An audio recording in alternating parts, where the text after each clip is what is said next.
ఒకటే అనిపించింది అనమాట. ఎంత డబ్బు సంపాదించుకున్నా నేను ఇప్పుడు ఆదర్శంగా తీసుకెళ్ళింది పవన్ కళ్యాణ్ గారిని. ఎందుకు ఇలా రీల్స్ చేస్తున్నానంటే మెగాస్టార్ చిరంజీవి గారు ఆల్మోస్ట్ పెద్ద పెద్ద ఎనీథింగ్ ఎనీ హీరో లేడీస్ చేసి వేసుకుంటారు. నేను చేసింది ఇంకా పావలానే నాకు ఇప్పుడు అనిపిస్తుంది. చాలామంది ఇన్స్టాలో నాకు వచ్చింది నేను చేస్తున్నా, నాలాగా వీడియో చేస్తే నేను లైఫ్లో మీకు ఒక వీడియో కానీ పోస్ట్ చేయను. ఎందుకంటే జనాలను ఎంటర్టైన్మెంట్ చేయాలా, ఒకటే రకం చేస్తే వీనికి ఇదే వస్తుంది, వీళ్ళు ఏం చూస్తారనుకుంటారు. చిన్నపిల్లలు నచ్చేలాగా చేస్తున్నా, తర్వాత ఇజ్రాయల్కి నచ్చేలాగా చేస్తున్నా, ముసలికి నచ్చేలాగా చేస్తున్నా, ఫ్యామిలీకి నచ్చేలాగా చేస్తున్నా. దీంట్లో కొంతమంది అదే పైచాచిక ఆనందం అనమాట. అది వాళ్ళు పెట్టలేరు, వాళ్ళది మనకి ఇవ్వలేరు. నన్ను హింసిస్తున్నా, అలా కామెంట్స్ పెడుతున్నా మనం పట్టించుకోలేము, చదువు రాదు, అలాగే జరిగిపోతుంది. నాకు అర్థం కాని ఒక విషయం ఏంటి అంటే, మీరు యంగ్ ఏజ్ నుంచి అంటే ఒక 16 ఏళ్ళు ఊహ తెలిసిన వయసు నుంచి మొండిగానే ఉన్నారు. అవును మేడం కదా.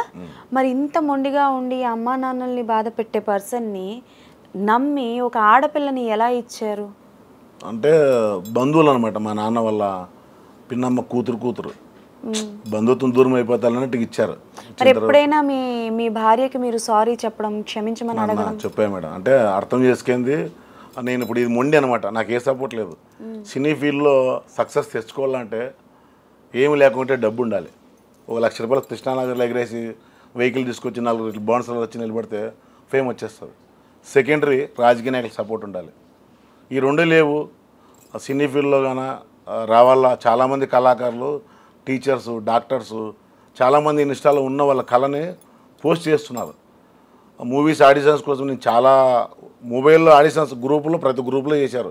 ఆడిషన్స్ వస్తే పొద్దున్న వచ్చాను, నాకు రాత్రి 9:30 ఎక్కితే పొద్దున్న 5 కల్లా ఉంటాయి. ఇక్కడ నాకు జస్ట్ 20 కిలోమీటర్స్ ఉన్నట్లే, హైదరాబాద్ గుంటకల్ 400 కిలోమీటర్లు, 20 కిలోమీటర్స్ ఉన్నట్లే. అలాగే టీటీ ఉన్నారు, మన ఫ్రెండ్ కృష్ణ అని, ఆయన పరిచయం అయ్యాడు. జనరల్ టికెట్ తీసుకొని ఏసీలే రిజర్వేషన్ కోర్స్ ఇచ్చేస్తాడు. అలా జర్నీ స్టార్ట్ చేస్తున్నా. ఎక్కడి నుంచి ఎక్కడి వరకు వచ్చారు మీరు అసలు? అండ్ వన్ థింగ్ ఏంటి అని అంటే, బేసికల్గా ఒక మనిషి ఒక పని చేస్తున్నారు, రౌడీయిజం చేస్తున్నారంటే శాపనార్థాలు అనొచ్చు, మనుషులు చిన్నగా చూడడం కావచ్చు, ఎక్కడికైనా వస్తే పిలుపులు మానేయడం, కుటుంబాన్ని దూరం పెట్టడం, ఇలాంటివి చాలా జరిగే ఉంటాయి. మీరు అన్నది 100% వాస్తవమే మేడం. నాకు ఫస్ట్ కూతురు పుట్టిన తర్వాత సెకండ్ అబ్బాయి పుట్టడం పోలియోతో పుట్టాడు. అంటే 7 నెలలను తీసేయించాం. ఇంకా 7 నెలల్లోనే కడుపు తీసేయించాం. ఎలా తీసేసామంటే, ఒకవేళ పుట్టినా జీవితాంతం మంచం మీద పెట్టుకొని బతికించుకోవాలి అనిపించింది నాకు. అక్కడ ఎంతోమందిని సతాయించాను కాబట్టి ఇప్పుడు భగవంతుడు నాకు ఈ రూమ్లో ఇచ్చాడు. ఇది తప్పు అని తర్వాత మళ్ళీ 2 అమ్మాయిలకి ఆపరేషన్ చేయించేసాను.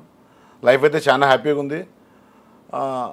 సినీ ఫీల్డ్లో నాకు అనిపించింది ఏమంటే, ఎంత ఉన్నోళ్ళని సంపాదించుకోవాలనుకుంటారు.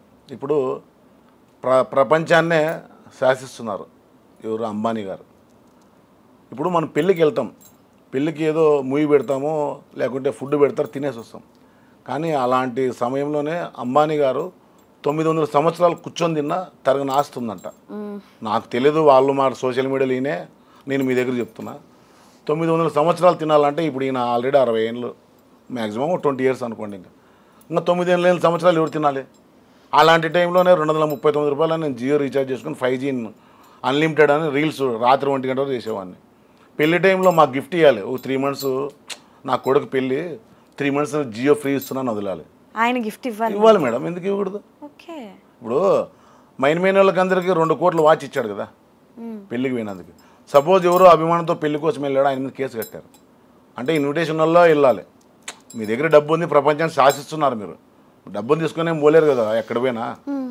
డబ్బుతో మీరు ప్రతి ఒక్కటి కొంటారు మేడం. ప్రేమను కొంటారా? పోనీ లోపలికి వెళ్ళినప్పుడు తీసుకెళ్తారా? కట్టుకున్న బట్టలతో దగ్గర అవిగానే తెలియదు కదా. అలాంటి టైంలో నీ కొడుకు పెళ్ళి కదా, మా total India wise 3 months free వదలాల్సిండ్రి మేము చెప్పుకుంటుంటాం. ఇప్పుడు కొన్ని లక్షల మంది నీ జియో నుంచి డైవర్ట్ వెళ్ళిపోతున్నారు. ఇవ్వలేదని ఉన్న వాళ్ళే సంపాదించుకుంటున్నారు మేడం. మళ్ళీ లేని వాళ్ళు ఎలా ఉంది? అందరూ అలాగే ఉన్నారు. కానీ ఈ సినీ ఫీల్డ్లోకి రావడానికి కారణము పవన్ కళ్యాణ్ గారిని చూసి, చిరంజీవి గారు ఎలా వచ్చారో నాకు తెలియదు. ఇప్పుడు నేను ట్రైన్ ఎక్కొచ్చేటికి సోషల్ మీడియా ఉంది, మమ్మీ అని గట్టిగా పోస్ట్ చేస్తే చూస్తారు, దొబ్బుతారు, ఏదో కామెంట్ పెడతారు, అట్లా వెళ్ళిపోతుంటారు. చిరంజీవి గారు నడుచుకుంటూ వచ్చినారు, ట్రైన్కి వచ్చినారు, సైకిల్ వేసుకొచ్చినారు, నాకేం తెలియదు. ఇప్పుడు ఆయన ద్వారా ఓ 10 మంది ఇంట్లో హీరోలు ఉన్నారు. ఆయన చూసి ప్రతి ఒక్కరు వచ్చిన వాళ్ళు, నేను అలాగే వచ్చినోనే. స్వయం కృష్ణ ఆయన వచ్చాడు.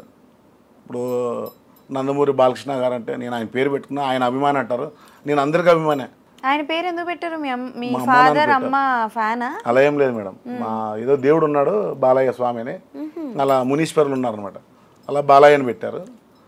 ఈయన పేరు తీసేసుకున్నాం అంతే. అది బాలయ్య ఫ్యాన్ అని అందరూ మా అనుకుంటారు. బాలకృష్ణ గారికి కూడా కొంచెం కోపం ఎక్కువ, ప్రేమ ఎక్కువ, చాలా ఎక్కువ ప్రేమ. 10 మందిలో కొట్టినా ఆయన పెట్టినట్లు ఎవరు పెట్టరని నేను కళ్ళారా విన్నా, చూసినాను. చూసారా ఎప్పుడు? వేరే వాళ్ళు చెప్పారు మేడం, అంటే ఆయన దగ్గరకు చూడలే, ఓకే. కానీ షవరింగే ఆయన దగ్గరికి వెళ్తే. కానీ ప్రేమ ఇంత షవరింగ్ అన్న ప్రేమ సంపాదించుకోవాలని ఆశ ఉంది. ఆయన సినిమాలో ఒక మంచి క్యారెక్టర్స్ చేయాలని కానీ ఆశ ఉంది. ఇప్పుడు దాకా నేను ఎంత కష్టపడ్డానో, మీ ఛానల్ ద్వారా ఒక కాల్ వచ్చిందంటేనే నాకు చాలు ఈ లైఫ్ అనిపించే రేంజ్లో ఉన్నా. ఓకే. నన్ను విమర్శించిన వాళ్ళు ప్రతి ఒక్కరు మనకు మెంటలా, పొద్దున్న లేస్తే ఇలా గెటప్ వేసుకున్నానా, సోషల్ ఇదే ఇట్లనే అవును చూస్తా. ఏంటికి అంటే బాగా పోతున్నాయి. ఇప్పుడు హైదరాబాద్లో బాబాజీ బిర్యానీ ఫేమస్ అంట, అది ఇక్కడ పేరు పడిపోయింది. మాకు ఆ రాయలసీమలో రాయముద్ద నాటు కూడా ఫేమస్. అవును. మీరు ఇలాంటిది పెట్టినా మాకు నచ్చదు. అలా సీతకు నచ్చిందే రాముడు అన్నట్లా ఎవరు నచ్చింది వాళ్ళకి ఓకే. అంతే.